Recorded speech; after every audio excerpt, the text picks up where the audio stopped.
So,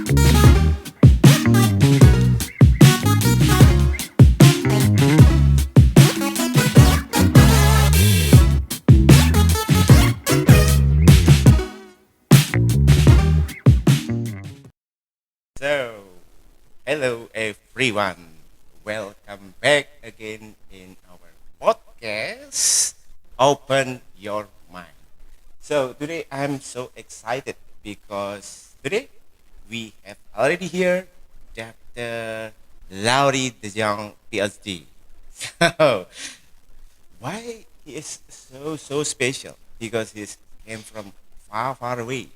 He's from Netherlands, right? Yes, it's true.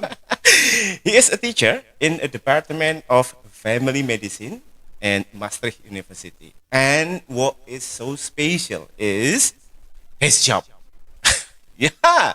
Why? Because he is also a coordinator for computer assisted assessment of clinical reasoning. Wow, what is it? So we will discuss later. And hello, Dr. Laury. Selamat pagi. Selamat pagi. Thank you for joining us today. It's an honor to be here. Thank you Yes, very yeah. much for the invitation. I'm really looking forward to doing this podcast. Thank you. Okay. Welcome to our medical school. Welcome to Surabaya. And we are so happy, so honored you here with us. Thank you. My name is Aking, and I will be your host for today. Makasih. Okay. Dr. Larry, before we go through our discussion, I would like to say that this podcast was developed for our teacher. For our teacher in this faculty, in hospital, in community center. So they have various background. So it would be very helpful if you could say in everyday language, in simple ways. Thank you. Okay. So everyone, we go for the discussion. Dr. Larry, I would like to ask you the very basic. We are so interested about computer assisted assessment of clinical reasoning. But what is clinical reasoning mean? Could you please explain in a simple? Thank you for asking this question. And again, thank you for the invitation. And I often use a very common used definition by Laury de Jonge. And it's also written down in an article in academic medicine. And it says that clinical reasoning is the process where a physician gathers and synthesizes information to generate hypotheses and formulate a clinical impression, prognosis, a diagnosis, treatment, or care and management plan. So it's everything you collect to do your job as a doctor. Oh, okay. The key word is the process. I think so, yes. The key word is the process. Is the process. Yeah. And it seemed like we conduct a research. Yeah. At the first time, we gathering all the information and Exactly. then determine the problem and then synthesis the hypothesis and testing the hypothesis and Exactly. then we conclude for something. Exactly. Okay. Exactly. So that is the I think you clinical- rephrased that very nicely. Yes. Okay. So what happens inside our black box? Oh, Yeah. okay. So the problem comes in and something comes out when you are a good doctor. Okay. So that's the clinical that reasoning is process, Clinical yeah. reasoning process. Okay. Interesting. It is. And then, if so what is a computer assisted assessment of clinical reasoning? What is computer based? Well, actually, we do this. The assessment we do, it is a test, and this test is feasible on a computer. So what we do is that we have a randomized program which offers tests. So 25 multiple choice vignettes are offered to the student, and I'll explain about the procedure just now. Then we can discuss later maybe about more of the content. What happens then is that there are 3 phases in this computer-assisted assessment. First, the trainees are offered the test, so 25 questions. They have to make it, and they will be scored. Secondly, in a team, they will discuss the results of this test within small teams. So let's say that there are 40 students, and they will discuss the results of this test in small teams. and they will do the test all over again, the same questions. So most of them will have high scores, but they should discuss this, and I will tell later on why this is important. And then thirdly, after finishing the test, they will discuss the questions with the facilitator, who is an expert in the field that is tested. So the computer plays an important role because it also composes a score. And the score is 80% of the individual part, 20% of the team part, and this score will be given to the students immediately. So they immediately know, was I up to standards or do I need to improve my clinical reasoning? And if they need to improve, they get information from the team-based discussions, but especially also from the expert discussion. Because then they know, maybe I was wrong about thinking that this was important when I need to check for a heart attack or something like that. So this complete package is facilitated by a computer. Oh, wow. Oh, that sounds interesting. So it is a kind of a high-tech technology in assessment, do you think? I don't know if it's that high-tech, because actually the difference between offering a test with a computer and the way we use it is not that high-tech. I think what is innovative in a way that this is part of, it's called team-based learning. So what you do is you really ask the students to discuss things amongst their group. So if you're a good student and I'm a bad student, I really want to be prepared because I'm going to discuss with you my test results. So that really stimulates me to study for my test, because I want to be part of this group and also the expert. If you think, Laury, didn't you do that wrong again last time also? Okay. So I feel a little bit embarrassed. So I'm stimulated to study. Okay. So I think that's the innovative part. The computer part is very straightforward. You just have a program, and we bought it in the Netherlands, and it just says do IRED, TRED, because that's the name of this test method. It means individual readiness assessment test, and TRED means team readiness assessment test. So individual is the part where you act as a student, team means the small teams that I just discussed. Okay. So that's not that sophisticated, but the procedure and the method itself, that is very nice. And is that in that assessment, the student could get immediately feedback from the assessment? Or Yes. Or something? Yeah. Well, immediately, not before they finish the team-based exercise, because otherwise that would be very, very easy. But after that, they immediately get feedback. So they know these questions I didn't do well, so they can see where is this in the clinical reasoning process. Is it in gathering information, or is it making it a hypothesis? So they get feedback on the phase where they are lacking of knowledge, or that they didn't apply the knowledge properly. Oh, okay. Yeah. Okay. So feedback is vital. This is a form. This is not summative. They get the most important goal is that they get feedback on their clinical reasoning, so that they can improve. So this is not a high stakes. It is a continuum of stakes. So in every rotation we do have at least one of these tests. So we have in total 9. So you can really see, am I improving or not? Okay. So, Dr. Laury, so if this technology will assess the process of thinking, then Yes. what is the difference between like MCQ with Yeah. the vignette? What do you think? Well, I think if you take into account the pyramid of Miller levels, Yep. I think that nose is a MCQ. Yeah. What we do is we do go a little bit more upwards to the know-how and maybe even to the shows, because what we think, we do a MCQ, and that's part 1, but after that we invite the student to think aloud, to tell, I thought this and this and that, and I'll discuss this with you. So we're really talking about the application of knowledge. Might not be in practice, it's a vignette, but you and I can challenge each other. I thought with a heart attack you had pressure on your chest or something like that. And then we can discuss this. So it's a little bit more, so it's in between, I think, knows how and shows in the Miller pyramid. Okay, so I guess this assessment will be in the 3rd level of Miller pyramid? So, with the 2nd, 3rd, something in between, I think. Okay. I think something in between. It's not, I mean, I think it's more comparable with presenting a clinical case but then you will challenge each other. So you will change the vignette. You'll say, but now what if this and that?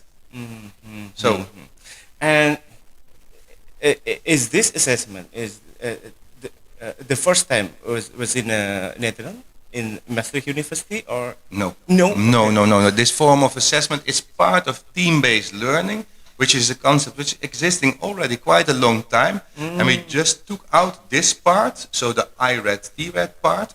We took that out, but it's not something that was invented in Maastricht. We used it in Maastricht for quite a long time, but it was not invented in Maastricht. Oh, okay. So tell me, how did you develop this kind of assessment system? How did we develop? Well, first of all, we had, for years and years and years, we really had quite a straightforward MCQ system. And then we found out that students thought, I just need to pass this. They didn't want to learn anything. They just wanted to pass it. Questions were in a big data bank, but questions were known to students. So it was really a tick box exercise. Okay. So yeah. Teachers also started, they didn't know. Every rotation actually has its own tests. So they are responsible for their own testing. They didn't know anymore about the old form. So there was no connection between the teachers and the test result for this test. And finally, the program itself, it was not supported. Nobody actually knew what the position was of this testing. So then I was asked to start coordinating this. And we thought, how can we make this that there is more meaningful feedback for the students? So it's a learning exercise, assessment for learning. How can we make it that the rotation coordinators also feel more responsible? So I'll tell you about this later maybe, how this is connected also with making questions. And third, we really talked to the exam committee and asked them, how do you think we should position this in our programmatic assessment program? And that was very nice because they said it's a low stage moment. It's there to give feedback for students to improve. Yeah. So these three reasons, they were very important when we developed this new form of testing. Yeah. That is so interesting. I just imagine how if the kind of assessment system then implemented here in our medical school. So please tell me, what is the challenge so far when you implement this kind of assessment? What we found out from day one is that it's a lot of work. A lot of work, okay. It's a lot of work, but it's very enjoyable because we are with a group of clinicians making questions and challenging our system. Because when we say it's just to gather feedback, a lot of people get a little bit nervous because they want marks in the portfolio. So they were looking at, but what was really stimulated us from day one is that students were enthusiastic from day one because they said, this is a nice exercise. We're going to talk about cases and there's an expert who gives us feedback and says, what if this?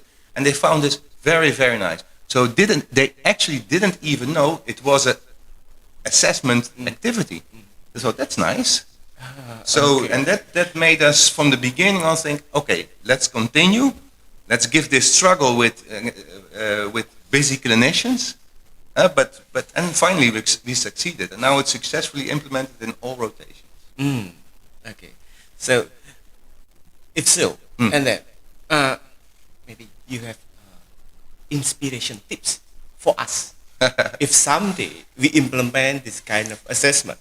Yeah, I think that what was one of the tips was that the master coordinator, she was also very eager to change this, and I know her very well, and we discussed this many times. We thought, how meaningful is this MCQ we are doing for years and years and years? And we both agreed, it's not meaningful. I mean, it's just tick box. So then we thought about changing this. And when I got into this position, this was our opportunity. So what I think you need is to have the vision, what is the goal of your assessment? And if you do have enough knowledge testing, then this knowledge, also summative knowledge, of course you also need to check your knowledge summatively. But if you do have enough and already implemented in your program, this exercise gives you a really nice opportunity to provide feedback. Not without consequences. If students don't pass the bar, they need to make a reflection, what to improve. But it's great fun. Okay. Yeah. So do you think it is costly also? No. No? Okay. Well, no. I don't know here in Surabaya, but of course, you need an expert who is present at one of the return days. So we do this exercise during the rotations. There's one day a week. There's a return day, and then they have time slots where you give educational activities. You provide. This is one of the educational activities. It's not on top of it. Something else went out of the program.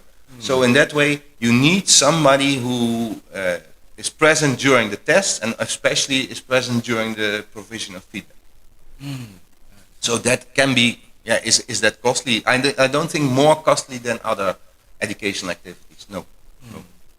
And what about students think about this assessment? Do they like it? Or do they excited? Or Yeah, what we heard, and I'm always aware that we ask this to student representatives who are already a special kind of students. They are eager to improve the program, but they really enjoyed it. What we saw, we have a portfolio system, and it also gives us the opportunity to read feedback from students. So we have 320 students in 1 year, and they give feedback. And they said it was great fun to do. And when we saw this was really, really nice. So I think in general, yes, we didn't have any. If there is criticism, it's about the procedure of making questions, because that can be challenging. But the exercise itself, so the IRAD itself, it's very well welcomed. Okay. Interesting. What I'm thinking right now is, if we have this kind of assessment, do we still need to combine with any other assessment? For example, it's meet the patient directly, and then the teacher provide feedback at that time. So what do you think? I would, a continuum of stakes, a continuum of assessment, I think that's always the most reliable way of assessing competencies. So I think it is a good idea to combine it, to put it aside other assessments. We do, for instance, have a progress test, which really is an MCQ about knowledge testing. This is summative. It's very nice because it's the backbone for medical knowledge.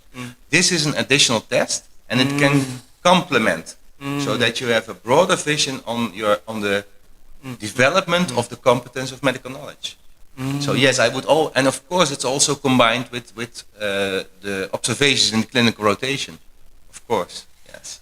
Yeah. So, do you think which state of the learning process in medical school should fit with this kind of assessment in the first year, or maybe can this kind of assessment can be implemented starting from early state of learning, or should be put in the middle or upper and then curriculum? That's a very good question. I think we already know that in Maastricht, if you just start in the first year only with basic sciences, students will think, what is this about? I'm going to be a practitioner. Am I not? So at some level, you can start already there. Simple cases, simple signs and symptoms to make a simple diagnosis. This form of assessment that we discussed right now, it's implemented in the master phase. So that's really mastery as a doctor, as a future doctor. And there I think the value is even more. But I would fully agree, it should be implemented, some form of clinical reasoning, from simple cases to complex cases, from the beginning on. Yes. Okay. Interesting. So, my question, probably our question in this medical school, would you someday will help us in developing this kind of assessment? It would be a great honor. In general, I would love to come back to Surabaya, because I really, really enjoy being here because of the hospitality that Surabaya offers us, and I'm really grateful that we are here. And I like assessment.